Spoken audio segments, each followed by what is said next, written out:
And I'm joined now in studio by retired Admiral Kevin Donegan, who commanded the Navy's Fifth Fleet in the Middle East during President Trump's first term. It's very good to see you this morning, Admiral. You are deeply aware of what's happening in the Strait, and you have a deep understanding of that. Are you alarmed by what's happening?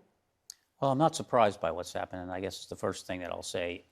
You know, we've been looking at this problem set for a long time, decades, to be honest. And so we knew that if we were going to be involved in something in Iran from an offensive state capability, that the Iranians would at some point leverage or try to attempt in some way to control the straits and put the pressure on the global community. So are you surprised by the reaction from the administration, by the Pentagon? Secretary Hexoth says basically, don't worry about this, but we've seen what's happening. It's effectively shut down.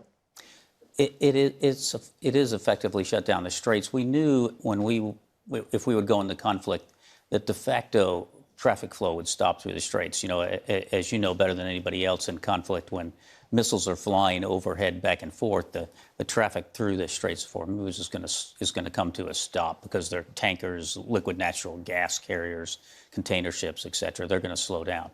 And so we understood that.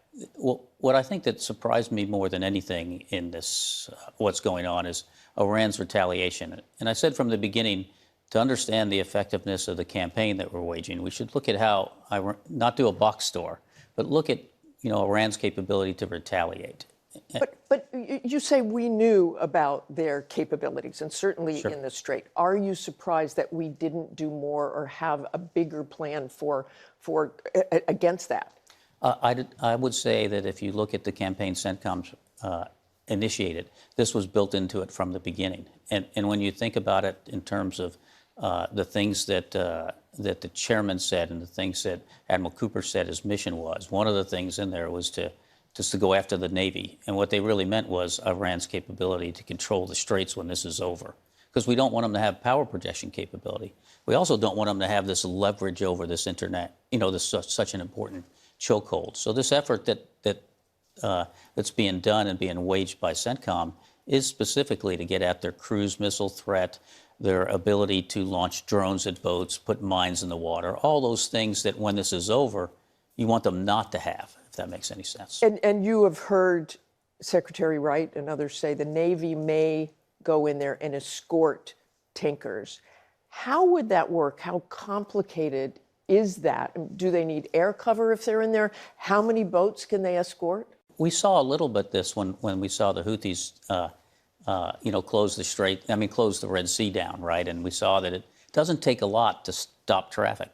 But in the end, the Red Sea, things eventually flow. Here we had a really big problem if we were going to do this and this operation hadn't started. Because then you would have had an Iran that had, we used to call it a layered threat. They could come and put missiles on convoys that were moving.